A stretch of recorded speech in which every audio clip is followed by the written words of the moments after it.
morning, good morning. I pray all is well with you and your families, and I pray you thank the Lord for waking you up on this morning, because someone did not, someone will not. Okay, you all, I don't know why the Lord keeps having me talk about married couples, but obviously there's a lot of marriages in danger of getting a divorce who truly are meant to be together, but the enemy is attacking your marriage.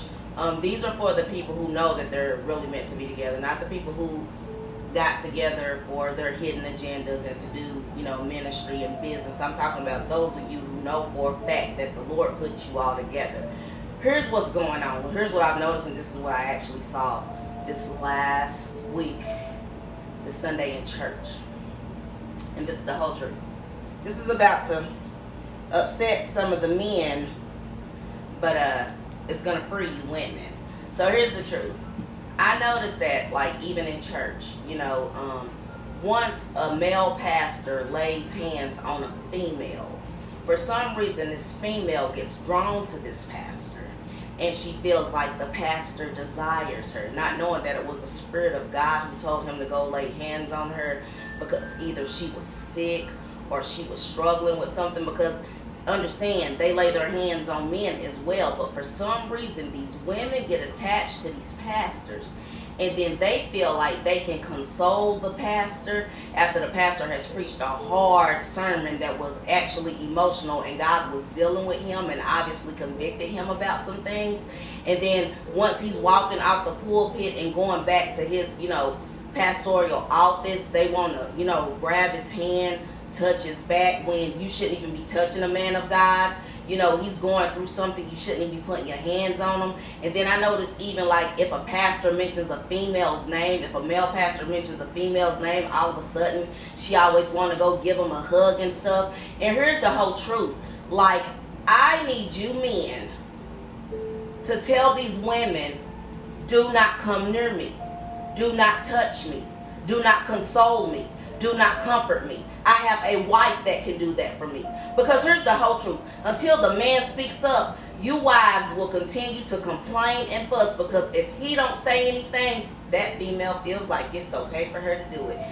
This goes on in the church so much, and it's because it's some type of, I can't remember the name of this syndrome, but it's they feel like, oh my God, he picked me. Oh my God, he laid hands on me. Oh my God, he touched my hands. Oh my God, he touched my head. Oh my God, he touched my stomach. He prayed over me. Honey, that was the Spirit of God. That man don't want you, so stay out of his face.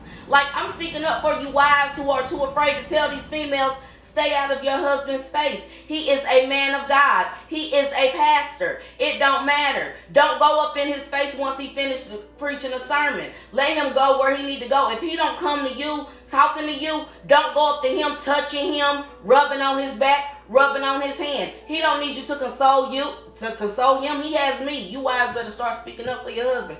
I'm going to tell you the best part of that church sermon that I like, the preaching was good, because the pastor, he's a powerful preacher, he's a prayer warrior. But the best part of the service was when this young couple was at the altar, and he asked the young man, who is she to you? He said, that's my wife. And then he was like, who is he to you? And she was like, my husband.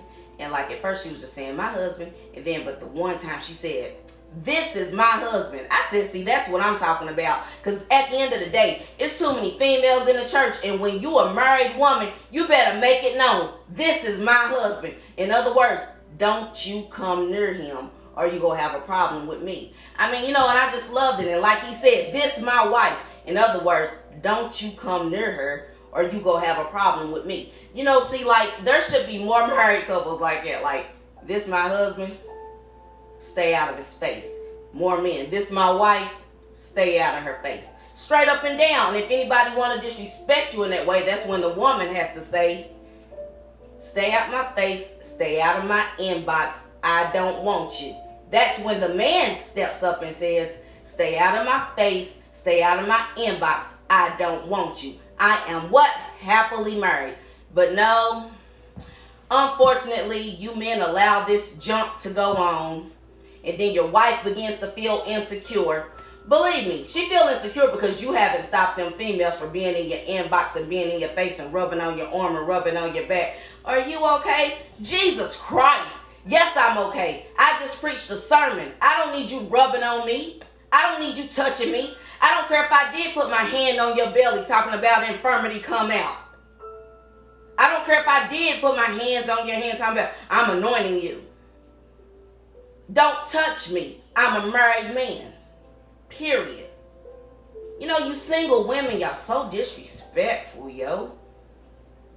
Y'all disrespectful. Y'all have no respect for yourself. So, of course, you can't have respect for a marriage because you have no respect for yourself. And then it's crazy. Some of you women have been married and you have become the women that probably broke your marriage up. That's not cool. Ain't nothing cute about it. Some of you are widows. Some of you are widows. And you know good and well you didn't want no woman up in your husband's face. So why are you in another woman's husband's face? Trying to console him and rub on him, especially after a sermon. Like, sit your hot tail down. Sit your fast tail down. I don't care if your husband dead or if you're divorced. Stay out of the man of God's face who is married. Period. I don't care if your husband dead. I don't care if your husband left you. I don't care what your situation is. If he's not your husband, stay out of his face. Period. You know, I tell you what, you married women, y'all better start speaking up. Real talk, man. Like, some of you are going through all this hell because you won't speak up. And I'm talking about, it ain't even about arguing with the female, because the female not the problem, your husband is. Let's make this thing very plain. I'm the type of woman, I'm going to tell a lady, stay out of his face. But if he allow her to still be in his face, see, that ain't even my problem as he is. So what am I going to do? I'm going to go to him. Because he better make sure he let every single female know who may find him attractive, who may find his anointing attractive, who may even like his accent. He better let them know, stay out of my face. And I'm not saying, say it like, lady, stay out of my face smiling. No, stay out of my face. I am happily married. Don't touch me. Don't come near me. I have a wife that can touch me, console me, comfort me. I don't need your attention in that manner. You know, it's just crazy how men don't want to speak up and say something, but it's because it strokes their ego and makes them feel like they macho and so masculine and they got it all together. But it really just shows that you're insecure and you need all these women attention when you got that one that'll give you everything you need. And it really shows how weak you are as a man, believe it or not. It doesn't make you look like a godly man. It makes you look like a weak man who don't know how to control his emotions and don't know how to tell women to stay out of your face because you have a wife that can take care of you and supply all your needs. It's just amazing. You know, when a pastor calls your name, because God shows him something. When a pastor prophesies over your life, because God shows him something, that does not mean that that man has eyes for you. So don't go up to him always wanting a hug on him. Dang, respect the marriage and respect his wife for God's sake. Do you ladies understand that with what you're doing, it'll actually stop you from ever getting married, first off foremost, because you don't respect the covenant of marriage. And then if you ever do get married, that same spirit that's in you, once you finally find that man that you really love and desire and you marry, that same Jezebel and Delilah is going to constantly come up to your husband because that's the spirit that you're operating in. No respect for marriage. No respect for marriage. You know, it's just amazing. You ladies go learn and y'all go learn the hard way. But once again, just because a pastor lays hands on you, just because a pastor anoints you, doesn't mean that pastor want to sleep with you. Doesn't mean that that pastor has a heart for you per se. The love of God, the love for people, a pastor's heart. I mean, he has to love the people that he is shepherding and God has given him, you know, to cover in prayer. So yes, if you're sick or if you're hurting, yes, he's supposed to care. And yes, the Bible tells us to lay hands on the sick. But that doesn't mean that he wants to have sex with you. You women whose husbands have died, Stay away from married men.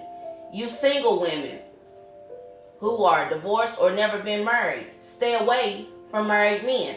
Now, for you married men, the next time a single woman or a widow woman come and lay her hands on you, you tell her that that is inappropriate and do not touch you again. It's that dang on simple. You all make these things so difficult. You tell them women do not touch you. If you don't walk up to them to greet them, if you're not standing at the door to greet them when they're leaving out, or to talk to them when they're leaving out, tell them women don't walk up on you, touching you, rubbing your back or your hand or your head. Period, point blank. When I witnessed that, my eyes was like, Jesus, like, dude. And the pastor was so in the spirit, he really didn't even pay attention to it. But this young girl, who's a widow, as he's leaving out, she walks up to him, grabbing his hand and rubbing on his back. She was the only one who did it. Everybody else let him walk out of the dang on sanctuary. But this one girl, and she's a widow woman. Yeah, the sermon was about widows. Okay? Because there's many of them. But that didn't mean that he wanted you. Yeah, he laid hands on your belly, telling the infirmity to come out. That doesn't mean he wants you, little girl. Keep your hands to yourself, because you're disrespecting the man of God and his wife. Nobody else may not want to correct you, but I'm going to correct anything that I see that is ungodly in the church. You all corrected me, I'm correcting everybody. God has given me that right. See, what y'all fail to realize is that same judgment that y'all place on others, God come back and place it on you. I didn't come to sit up there and even see that, but I was sitting in the back of the church. I was right there at the door that the pastor walks out of, but I was on the completely opposite side. I even made sure that I didn't even sit in the aisle where I would be anywhere near the pastor when he walked out. I separated myself completely so nobody couldn't be like, oh my God, just to keep peace and keep confusion down. See, so this is what y'all fail to realize is where y'all be thinking one woman is the issue. There's too many other women that are truly the issue who are after the pastor. Y'all be thinking it's one woman, and the woman that y'all think it is got morals and values and standards and believe in the covenant of marriage and respects the covenant of marriage. It ain't me, sis. You better look at them greeters and everybody else in your church. But it ain't Rosina Akinola. And it's the whole truth. And you better look at them women, even the ones that are not black. The white women, the black women, the mixed women. But it ain't Rosina Akinola. Keep your eyes open. Stay alert. Tell your husband to put them women in place. Make no mistake about it. Take back your authority. If you really love your husband, you better let him know to let them women know. Stay away from him and stay out of his face. It's just as simple as that. Ain't no wavering. Ain't no compromise. Let him know. Take your power back. You ladies better take your power back. All you married women, you better take your power back. Especially you women in the church.